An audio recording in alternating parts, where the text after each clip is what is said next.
Y'all know what time it is. It is time for Into His Courts. I'm your man, P. Skip.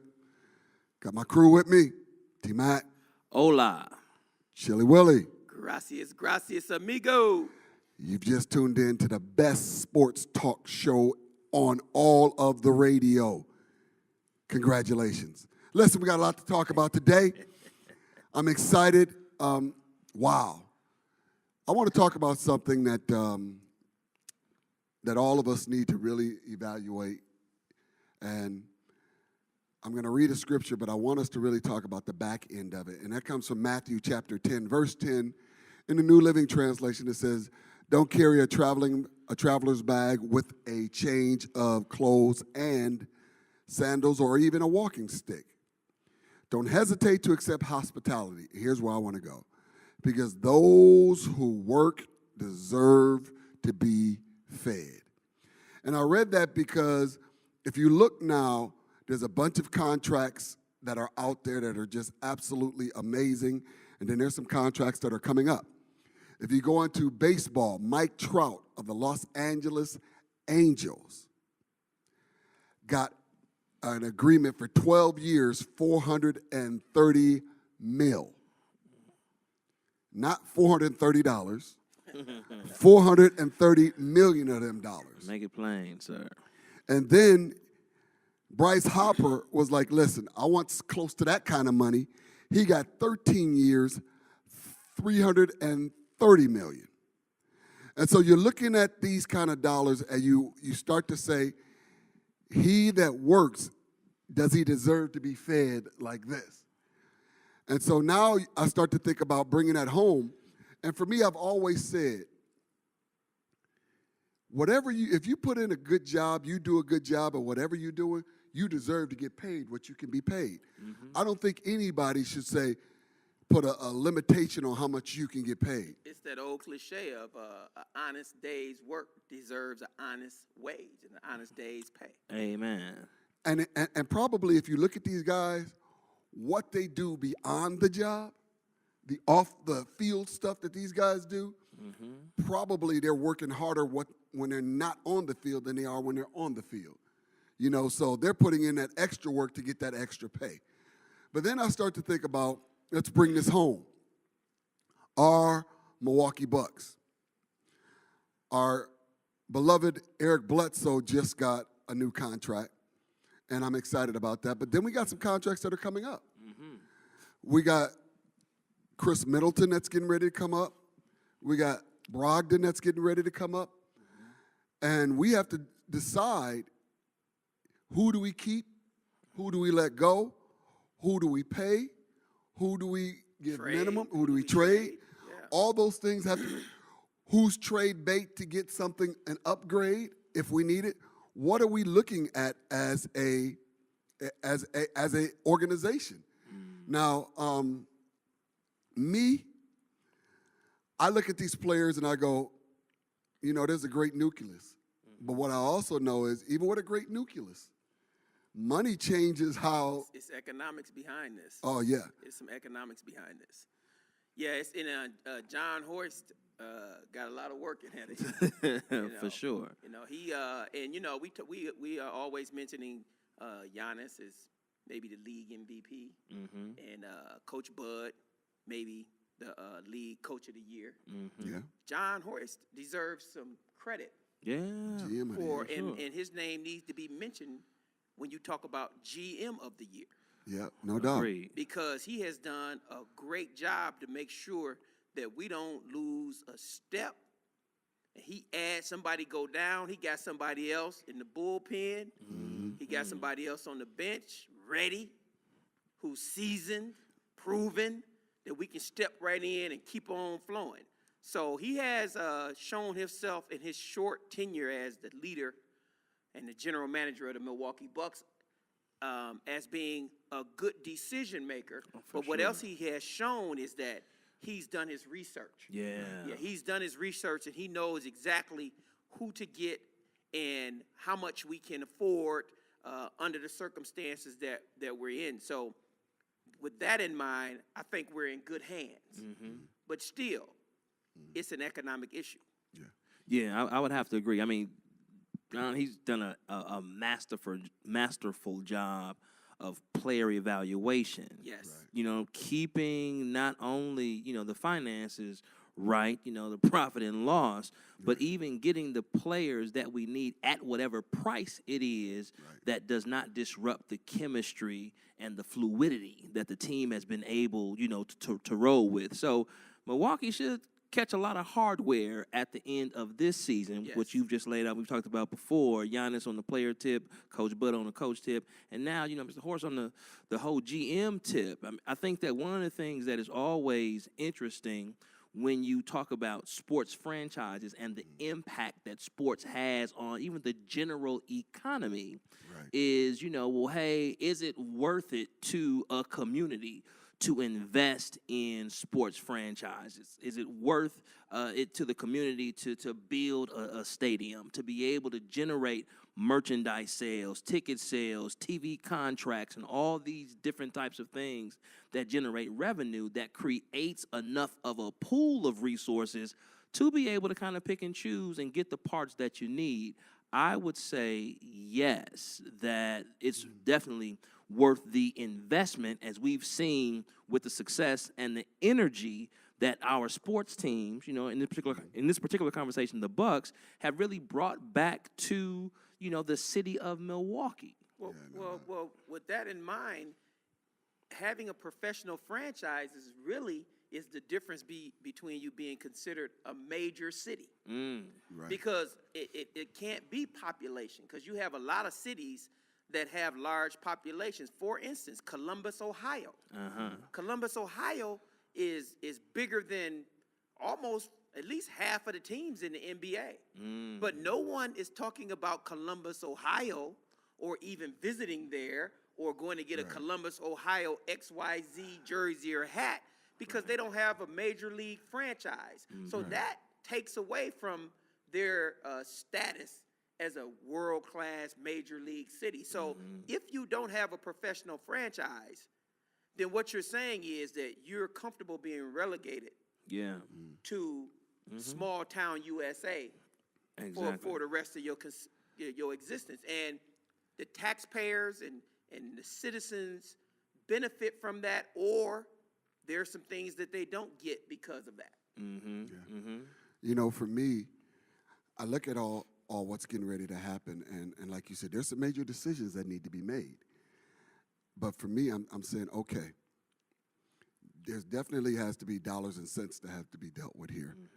But there's also some chemistry that has to be, because I've seen leagues or teams be destroyed over money.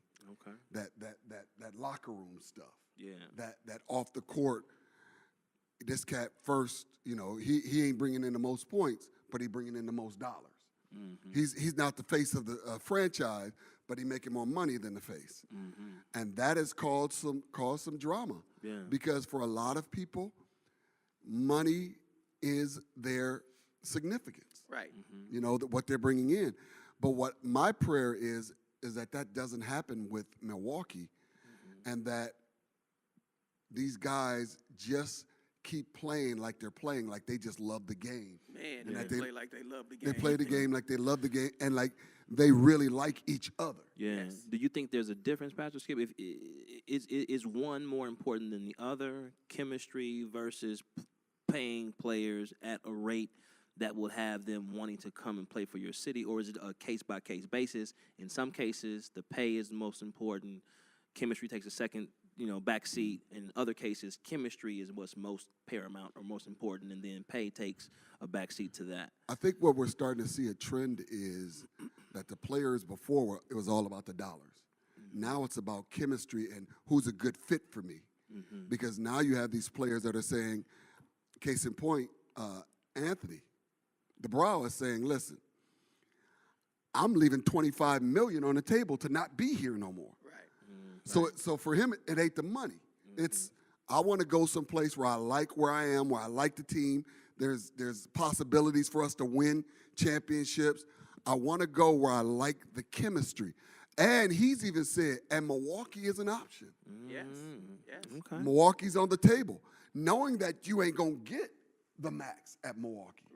You know that, but that's still an option because you're also looking at I could win several rings here. In the East. Mm-hmm. If Anthony got on the Bucks, that's Anthony it. Davis. We Who will we have? reigning. Who will we have to give up to get him? We probably would have to give up Lopez. Okay. We wouldn't be able to have the luxury because right now, we got Lopez as a steal. We did. That man, Right. Bargain basement. Oh, he bargain basement. We got him at the Goodwill. Right. For real. Yeah, but And it was on sale there. He was on sale at Goodwill. Right. But guess what? He was cashmere. Oh. He was platinum. Right. We just didn't know. You know. Right, Yeah. right. He was top notch. Yeah. So that would probably be because you wouldn't be able to have the luxury of having both of those players. But let me say this to make the point. The bottom line in all of this is winning. Because winning is what put butts in seats. Okay. No doubt. And butts in seats is what gives you the revenue to be able to pay your players. Also now, the it's some paraphernalia. Yeah, all that. set of gear, Right. all of that stuff, parking, hot dogs, if you Merchandise. own Right, the arena or right, whatever. right. It's all kinds of stuff that goes with this. But winning is the key ingredient in all of this. So if winning means chemistry, then your investment should be in chemistry. Right. If winning means talented and marquee players, it should be in that. I give a prime example. You got Golden State. They have a lot of marquee players. Well, Draymond Green is the chemistry guy. He's the straw that stirs the drink. Cliche from Reggie Jackson. Right. You know, he's the guy who make them go. I would rather Draymond Green be hurt than any of the other stars. Because he's that type of chemistry glue type guy. Okay. You know, but can they afford to pay him that amount of money? Is he worth that same amount of money if he's on the Miami Heat? Okay. All of those Right. things are very Different major. But that's calculus. why, you know, the general manager Yeah. has to be a guy who has to be well-rounded and have some experience. I know John Hoy spent a lot of time in Detroit working under John Hammond and worked under John Hammond, who, quiet as it's kept, Orlando, which was supposed to be bottom basement, is 1 or 2 games out of a playoff position. So John Hammond done took his show down to Orlando, and he behind the curtain, Right. pulling levers, pulling strings, Making stuff getting happen. results, just like he did here in Milwaukee. So it is definitely a skill to being a good general manager. Yeah, it's more than just a title. You know, I think for us, we're looking good, and that's usually the challenge. It's the blessing and the curse, if you will, is that you get players bargain basement, but they put up. Now it's time for you to put up, you know, or shut up and let them go. And then the other wrinkle to it is after we pay a player, does that player continue to give that maximum effort, or do they take the different approach of, hey, I got my bag now, I can kind of chill, the money is guaranteed, whether I put up or not, I'm still going to get my bread, which is another concern. The other piece for me as we look at this team, and there's no way you can describe this season other than being a tremendous success. No doubt. New arena, new live block, you know, players, best record in the league. I mean, every box is checked on Right. win, success, the bomb. The Bucks can't Gotcha. believe how well this is going. It's a dream They season. couldn't have scripted They it, couldn't have wrote the man. book. It's a Harry dream Houdini season. couldn't have abracadabraed this better than what it has been Right. thus far. The question becomes back to the GM piece and them having to, you know, kind of extrapolate some stuff out and put together different algorithms and calculus.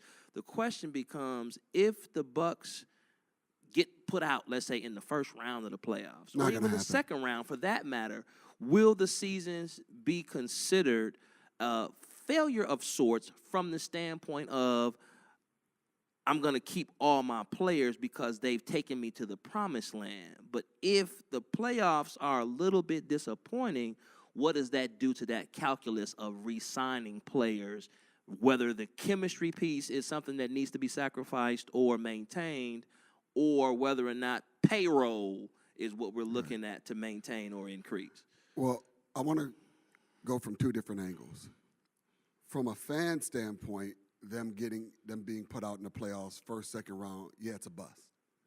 But from an ownership standpoint, it's major.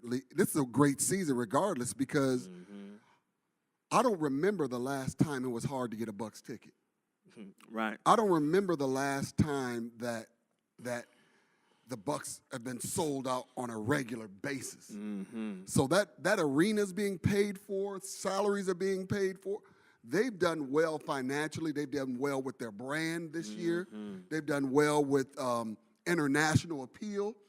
They've even done well with their style of play of being attractive to other players.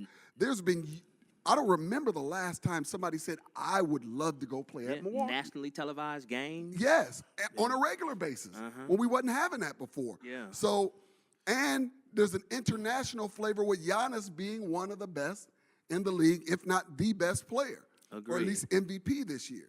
And so there's two different ways to look at that. I would say from a standpoint of fans, it's a bust because we wanted more games, and fans are never satisfied unless it's a championship. That's just what it is. But from a business standpoint and from taking a huge leap forward, I think they did that. I think they did a great job at that. I know you want to add to this one. I think I call this the Michael Jackson theory. The Bucks are suffering from the Michael Jackson theory. Okay. And that is, once he made Thriller, he couldn't go nowhere but down.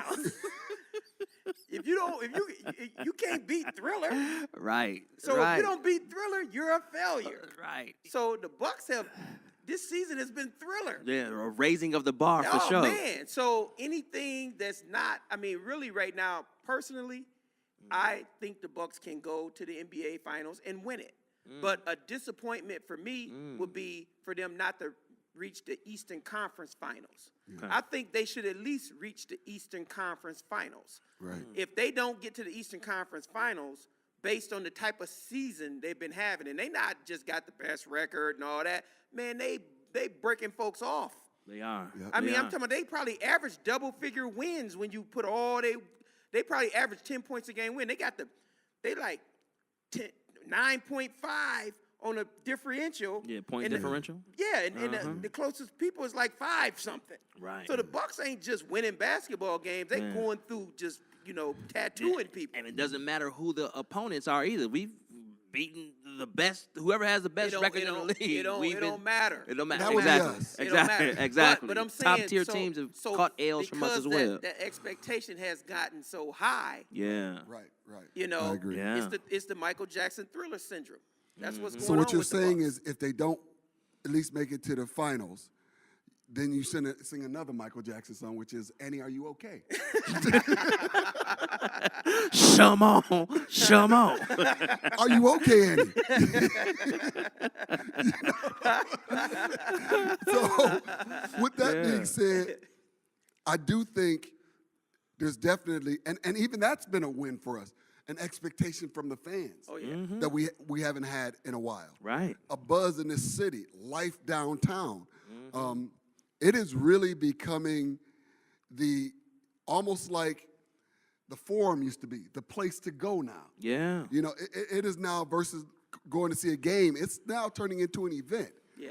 I think what I would love to see to really take it to the next level, Forum style, is get some better entertainment during the half times, that kind of thing. I think You bringing in don't some. like the Pussycats. Oh my doing tricks? goodness, bro! You didn't like that, man. I saw you at the game, and the Pussycats was out there doing stuff, and you was just like about to faint. Man, tell you what, I think if I could be completely transparent, Milwaukee, I think really the next place they need to spend money on is Energy, whatever the name of that dance group the Energy is. Girls. Energy They team. are three words, horrible. Wait, we need a TV timeout. Right. We need a TV timeout. Take a 20. America, Take a 20. America, Take a we 20. need a TV timeout. Hey, scratch that from. But I think there has to be a let's look great across the board. Yeah. Let's Yeah. bring Every area. everything up. Our Every entertainment area. up, our representation up, our dancers up, whatever we're doing, Bring that to the highest level so we can be great across the board. Not they got a great team, but don't Well, have this. I think if we can get some consistent years of winning in, the revenue, the sale of merchandise, and all of that will give us an opportunity to reinvest in our brand and our product. I think at this point right now, we would be being a bit hasty because we do have a lot of people that we have to sign to keep the core and the chemistry of the team. They're on their way to doing that. And the NBA is professional sports. I mean, it's one person can change the whole landscape of the league. We probably wouldn't even be having this conversation had LeBron James stayed in the East. Be a whole different conversation. Exactly. So things change, but I think if we can be consistent, get us a couple of years under our belt, I think at that point, you got the Brewers playing well.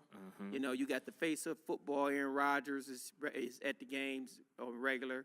And then you'll start seeing different celebrities showing up. You're seeing different people showing up at the Bucks games almost like you in Los Angeles. Right. Because it's starting to be the place to be. And I would say, seriously, a lot of this is going to be rooted in Giannis.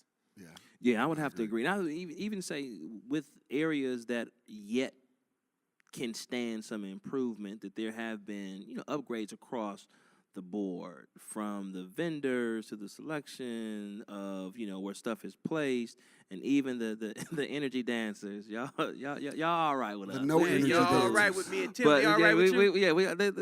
They all right with me. They should be called the no energy dancers. I think that even the DJ that we have now, the mix of music that's played, keep you bobbing and weaving, bouncing and doing your thing.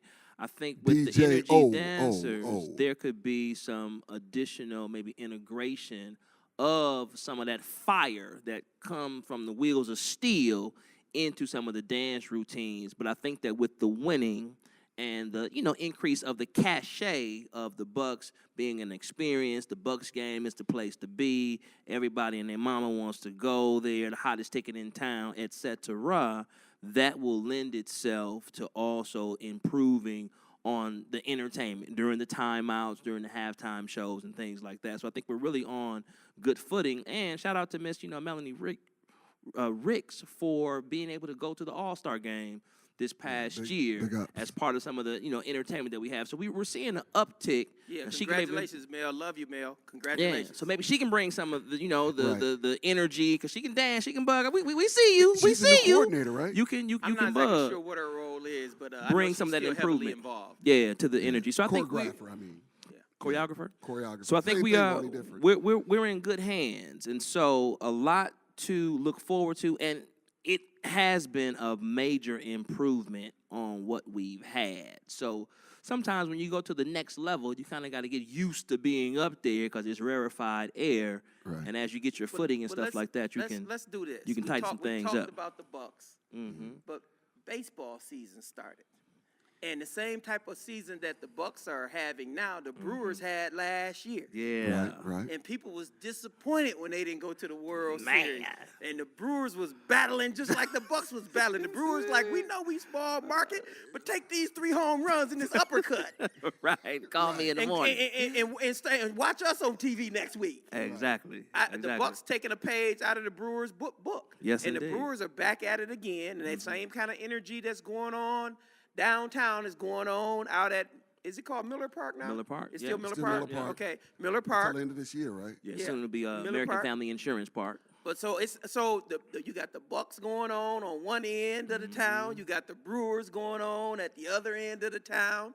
The Packers got a brand new coach, new defensive coordinator last year. Yeah. Hey, it could be all around the board for Milwaukee. But the Brewers started out with a win. And they started out like they ended it. A couple of nice home runs from the Stars, and to close the game out, game-winning, snatch the ball back in the park, catch. Home run robbery. Yeah. So, hey, Full it's right now.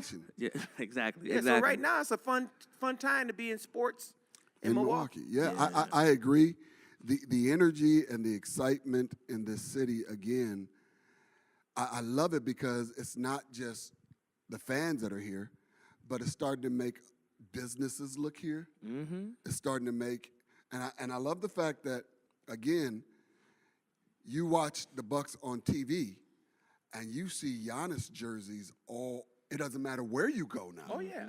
I know you saw a bunch of them when you were in L.A. Oh, yeah. In L.A., I was in Washington. I saw him. And just recently, I was watching a Houston game on TV. A little kid right behind the bench had on a green number 34 Giannis jersey at the Houston game. So Yeah. it's And that hasn't been done in a long time where you saw. Now, you see Packers jerseys in just about every. Yeah. You see an Aaron Rodgers jersey just about Every any market. Any market you go to, you see those. But to see a Bucks, when is the last time you've seen a Bucks jersey being around like that? They didn't even do it when Marcus was playing. nah, it's You know, different so now. it's amazing to me just what the organization has done to do a great job of marketing Man, themselves. no matter what I do, y'all just gonna keep talking about the Bucks, man. I want to Right. talk about the Brewers. We'll as get to good that. as good as Giannis is, Yelich is that same guy in He baseball. got the MVP. But before we go there, if I can just send a shout out to Marcus Johnson and to the Bucks organization Yes. for retiring his 2 thumbs up, number, bro. the Yeah. first one to be retired in the new Fiserv form. Yeah. Peter Fagan organization, the Bucks. Good job on that, because Marcus Johnson was probably been our biggest star behind the Big O and Lou Alcindor Kareem. And he hadn't got his just due. And when you all came to Milwaukee saying, hey, we want to put sports back on the map, we want to be community involved, and we want to give deserving individuals the love and shine that they deserve, we appreciate you all for putting your money where your mouth has been. And congratulations again, Marcus. We got to get you on the show, too. Congratulations, But great Marcus. job Right. on Yeah, what you that's- brought that's- to that's Milwaukee. our We hero. appreciate. That's Right. our hero Yes, that indeed. we grew up on. Yes, Right. indeed. That was our LeBron James. Exactly. Yeah, you know, exactly. You know what's funny about that? Just when I think it was AFY back in the day, AFY basketball, and Marcus Johnson happened to come to a AFY practice we had, and so I got to, rebound for him and shoot with him and all that kind of stuff, and I'm like, you remember that stuff as, now mind you, I wasn't even a teenager, I was still a grade schooler. Yes. And so to see him now, and I'm glad he's back a part of the organization. Oh, yeah. Also a commentator for the Oh, yeah. Bucks, Oh, yeah. and doing an amazing job. Oh, Yeah. yeah. And very knowledgeable. And so I'm real excited about them and what the Bucks organization has been doing again. Yeah. How they're bringing players Former back players, and former yeah. players The back, Greyhound keeping them involved. Retired his jersey. And when I was in college, a lot of people had that poster of Marcus Johnson jumping over the city that says, "What goes up goes in." Right. Right. That was in my college Right. dorm room for 2 years while I was in college. Marcus was, we just idolized him. Yeah. We He idolized was him. a hero. To me, he was our best it was player. Doc, and then it was Marcus. It was Doc, and then it was Marcus. And guess what? It depends on Tuesdays and Thursdays, because a lot of nights it was Marcus, then Doc. Exactly. Because most of the Exactly. games, as much as I love Doc, most of the games I saw when Marcus played him, Marcus gave it to him. He was gifted yeah. to it. Oh, yeah. Him and Bird. Hey, man, I can't talk about the Brewers for nothing, man. No, Every 'cause time we- I talk about the Brewers, y'all talk about Tell We you what, have we can other talk about- broadcasts. Tell you what, the next segment we will talk about the Brewers. So right. tell y'all what, thank you again for being with us. We so appreciate you tuning in to, again, the greatest sports talk show on the air. I'm your man, P. Skip. You can check us out every Tuesday from 7 to 7:30 p.m. right here at Joy 1340 AM, as well as 98.7 FM. And check us out on Facebook and the YouTube. Go to YouTube at Into His Courts, and also Facebook Into His Courts. Check out see our face, check out some of our episodes. Until next week, God bless you and have an amazing week.